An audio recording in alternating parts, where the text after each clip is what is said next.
The federal Conservative leader in Calgary calling for national unity as Alberta prepares for a referendum on separation. Wading through water in basements. Very frustrating. Exshaw residents call on the municipality to do more.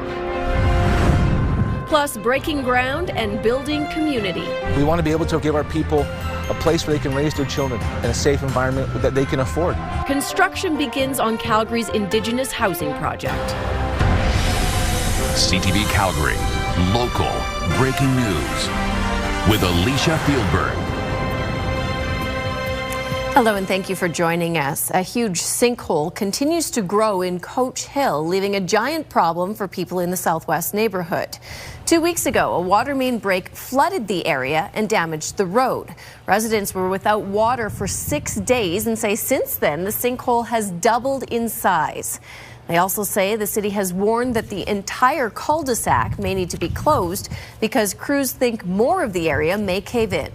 The hole is getting bigger and bigger, and there doesn't seem to be a fix for it, so it's very frustrating for us. Right now, we can't even park at our garages right now or our driveways because of all of the lines that they have, that they rerouted all the water into our house.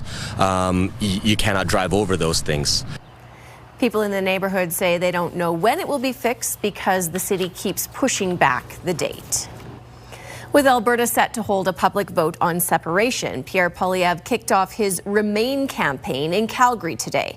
As Tyson Fedor reports, the federal Conservative leader says there's a lot of work left to do to convince those who want to separate. Backed by Canada and Alberta flags together, Conservative leader Pierre Poilievre greeted a couple hundred people at the Royal Canadian Legion Branch No. 1, pushing a message of unity. If you want frustrated Albertans to vote for Canada, the absolute worst thing we can do is dismiss their legitimate grievances. The opposition leader is campaigning against Alberta separation, but at the same time says he understands why secession is on the table. Those who are choosing separation from Canada are not our enemies. They are our fellow citizens.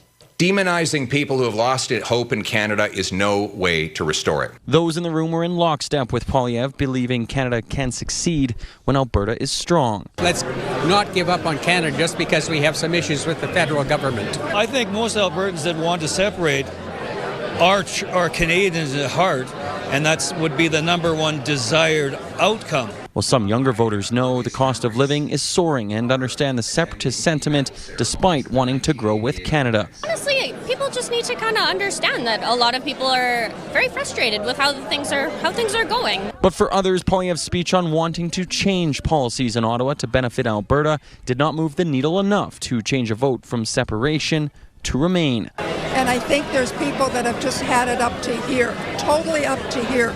Although I love this place, I wish the message that's going to be sent on October 19th, I hope it's a message that the Liberals will finally say, we do have to fix things. And political experts believe Poilievre has no choice other than to toe the national line, as separation could be catastrophic to a party that relies on this province. If Alberta left, that's 34 seats from the Conservative caucus. That's a big chunk. And in the rest of the country, the Conservative brand is likely to be completely discredited. Speaking in Ottawa, former Prime Minister Jean Chrétien says this is not a real referendum. It's just a consultation. She asked the people of Alberta to vote for Canada. And the leader of the opposition is the same view. So I'm not too worried. But we should never be complacent. Tyson Fedor, CTV News, Calgary. Country music artist Corb Lund says his team has collected enough signatures to compel the province to take action against coal mining on the eastern slopes of the Rockies. Lund didn't say how many signatures they got, but almost 178,000 were needed for the citizen-led petition. It calls for an end to coal mining in the Rockies due to the impacts on the environment, including the water. A successful petition would force Premier Danielle Smith's government to consider either passing a law banning coal mining or sending it to a province-wide referendum. Meantime, Elections Alberta has launched the largest recruitment drive in Alberta history. It says it needs more than 60,000 people to work the upcoming referendum on October 19th in order to achieve the 48-hour deadline to complete the unofficial ballot count. Now, for comparison, Elections Alberta only hired 13,000 workers for the 2023 provincial election.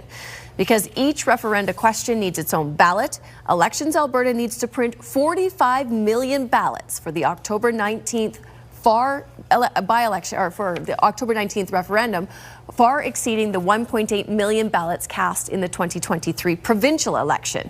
Elections Alberta is still working out the cost of the referendum. A judge is hearing arguments against an AI data center planned for northern Alberta. The Wonder Valley AI project is backed by Kevin O'Leary. His group has filed an application to strike Sturgeon Lake Cree Nation's request for a federal review. The First Nation says it was not properly consulted when a water license was issued for the project. The O'Leary team says the First Nation failed to serve all the relevant parties within the time given. They declined our request for comment. We've learned more details about a fatality in Kananaskis country. A 47-year-old woman from Airdrie died after a fall. RCMP say that she fell on Mount Bryant around 10:45 Saturday morning, where she had been hiking with a group.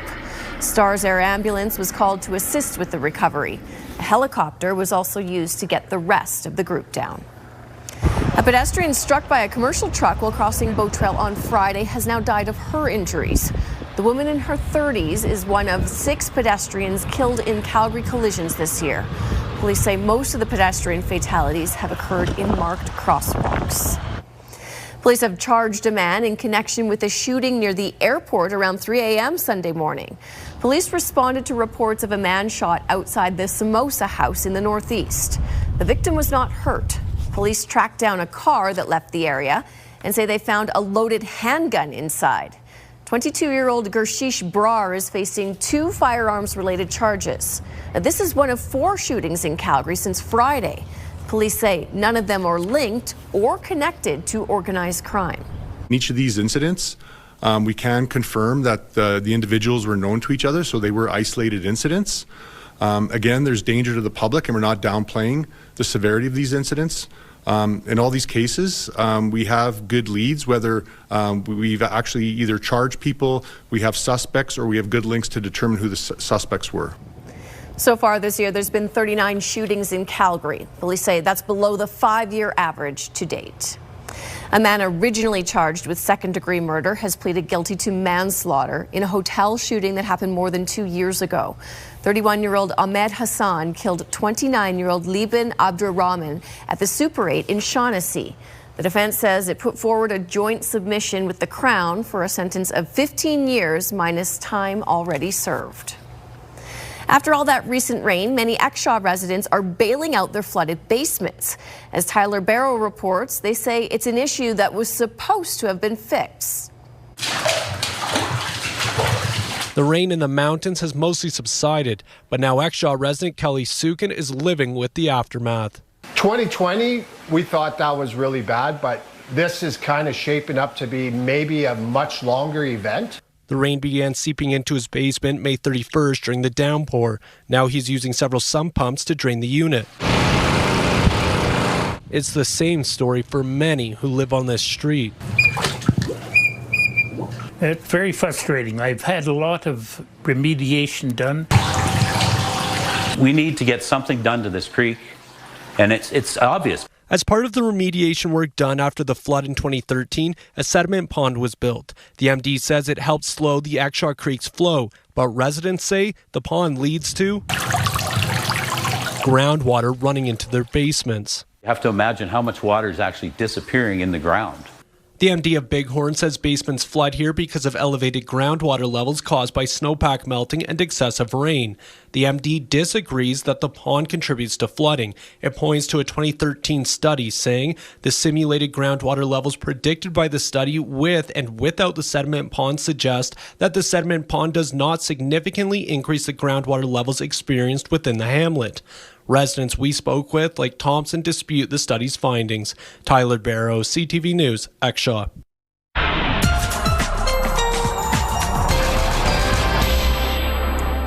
It was a sunny, blue sky day today, but I think things are going to start to change now, right? Yeah, today was basically perfect, right? We had the sunshine and temperatures right where they should be, whereas for tomorrow, I mean, temperatures won't be that far off, but the conditions will be quite different.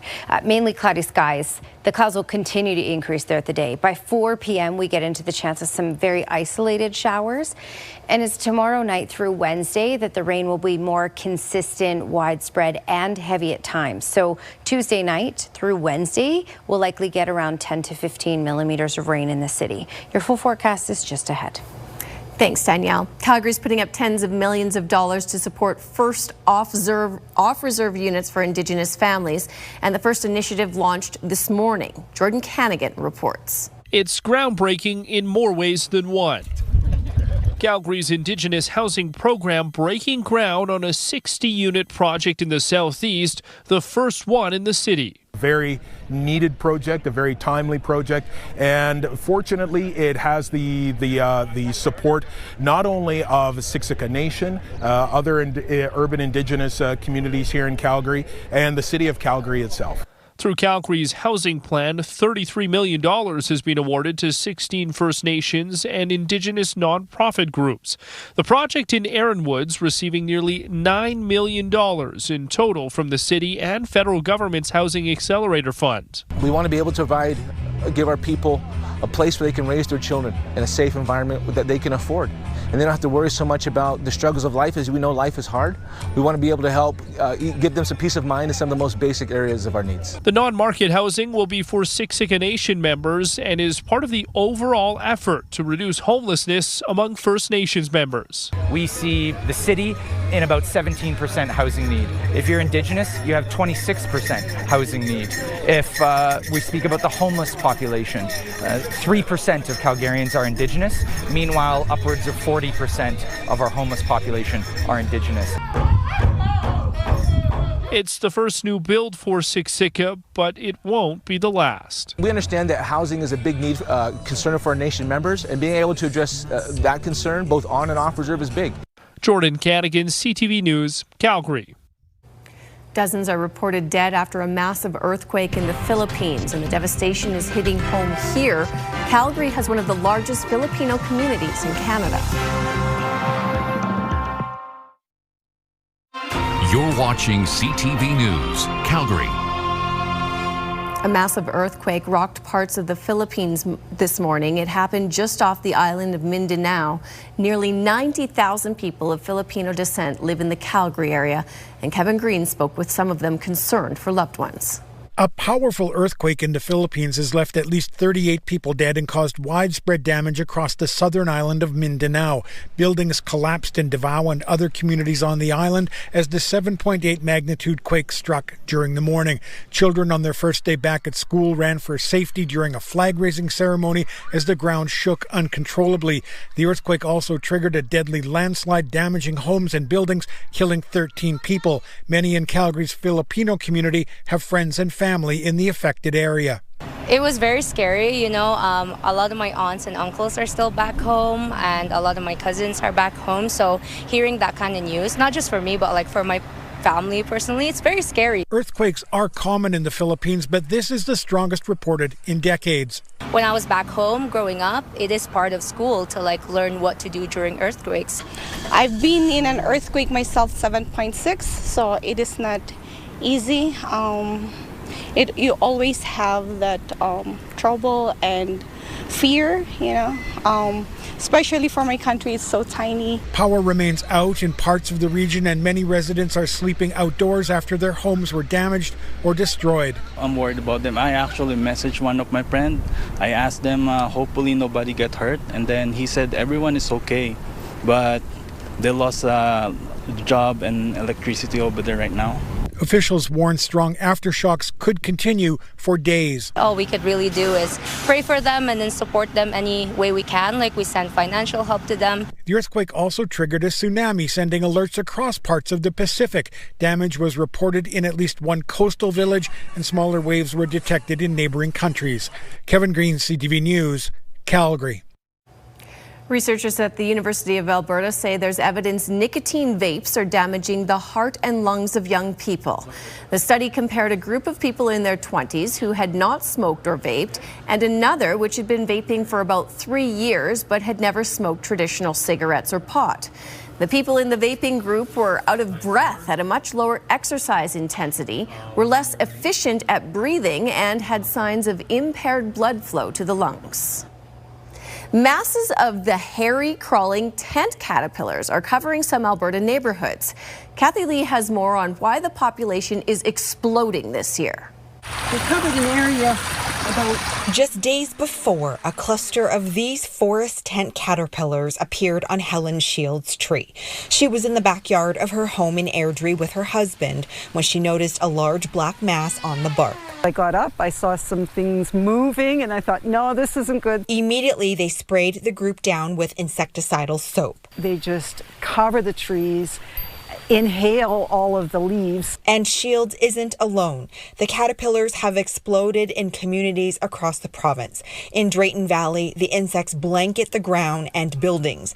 In Red Deer, they cling to trees. The infestation prompting multiple municipalities to issue public notices, including the town of Olds, where they've made themselves at home in this neighborhood. This entomologist with the Olds College of Agriculture and Technology says the boom happens every decade. The females will lay 100 to 300 eggs. Numbers were up last year, and so when the population builds, it sort of explodes. Last year's provincial report revealed tent caterpillars stripped the leaves of almost 2/3 of Alberta's northern forests, contributing to a significant outbreak this year. It's not entirely certain what causes them, but they seem to have this cycling effect. While they can look intimidating in large clusters, they play an important role in the ecosystem.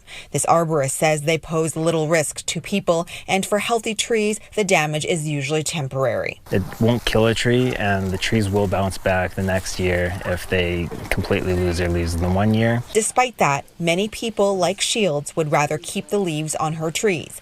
Now she's being extra diligent in case more caterpillars come. We just keep an eye on it. Experts say this outbreak isn't likely to disappear overnight. Depending on moisture levels and temperatures, tent caterpillar populations can persist for 1 to 3 years or even longer. Kathy Lee, CTV News, Olds, Alberta. Well, it's been a clear night tonight, but expect some instability over the next few days. Danielle's up next with her forecast.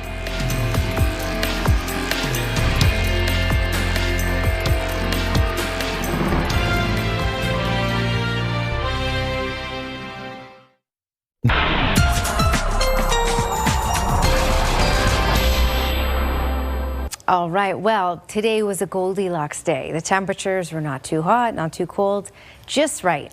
20 is what's normal for a daytime high for this time of year in the city, and that's exactly where we got earlier today. 23 was the high in Brooks, 22 in Drumheller and Milk River, 23 in Medicine Hat. Oh, it was a lovely day for most communities. Yes, it was a little on the windy side, absolutely. But we're looking at calming those winds down to 40 kilometers per hour for tomorrow. And it was windy because of this system far to the north here. This is the next system that's on the way, and it will impact the next couple of days. For tomorrow, we're looking at a good amount of cloud cover from this. So overnight, they'll start to increase, but especially throughout the day tomorrow. This look at 7 o'clock in the morning. Mainly cloudy skies. Okay, as we get into late tomorrow, especially after 4 p.m., we get into the risk of these isolated showers, non-severe thunderstorms possible. This is just the beginning of what's to come with this system. Then in the overnight hours, so late Tuesday night through Wednesday, the rain will be more intense, more consistent, and more widespread. Some of these pockets will actually be quite heavy. Embedded thunderstorms are even possible with this, especially later in the day on Wednesday, which could add to some rainfall totals that we could see with this. This is late Wednesday around 4 o'clock, so you can see the risk of thunderstorm activity. So it'll become a little more isolated later in the day on Wednesday, but some of these pockets will be quite heavy. This clears out for Thursday. So by Thursday, we get into another bright day where temperatures will be more like that Goldilocks temperature around the 20-degree range. Okay, when we look at rainfall amounts and we count tonight through tomorrow, closer to the mountains, so closer to that 5 millimeter range, and then Airdrie, Cochrane, and down Highway 2, Calgary, Claresholm. 10 to 15 millimeters of rain expected.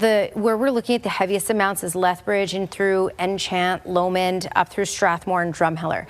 This is where we'll likely see the heaviest amounts, 20 to 30 millimeters of rain expected there, and further off to the east, about 10 millimeters. Okay, so good amount of rain on the way. Nothing like that last system we had where some communities, including Calgary, got over 100 millimeters, but this is certainly a decent rainfall. Again, the rain mainly is for Tuesday night through Wednesday. We shape up on Thursday, get back to that 20-degree range, and then Friday the next system rolls in, delivering another 5 millimeters of rain, and by then you're looking at a high of 14. Thanks, Danielle. It was a big weekend for a local boxer. The Calgarian had success in his gloves and without them too. We'll explain.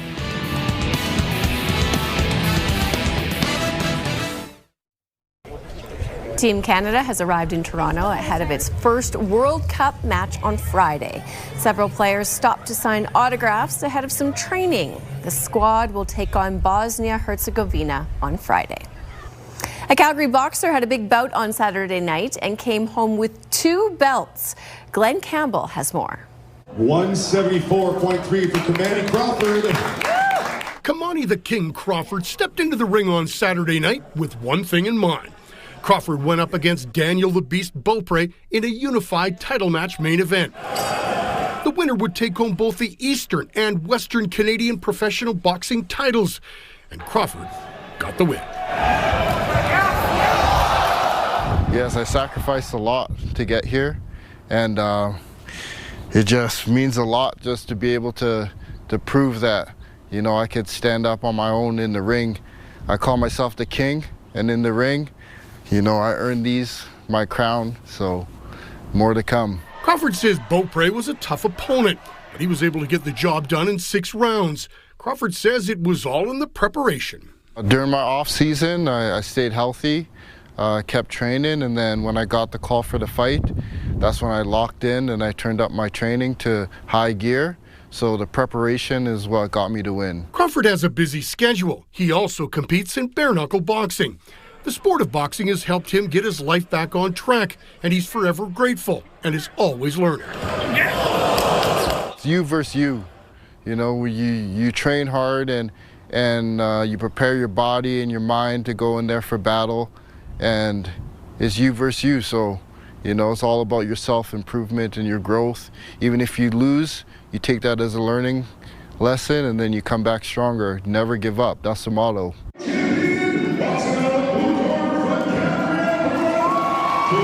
With the win, the King improved to 3-1 as a professional, and the 33-year-old says winning these 2 belts is just a sign of things to come. We're going to see how far I can make it. Well, I ain't going to stop. You know, maybe the World Championship is up in the future, so we just keep going, and who knows where God will take us. Glenn Campbell, CTV Sports, Calgary. Thanks for staying up late with us.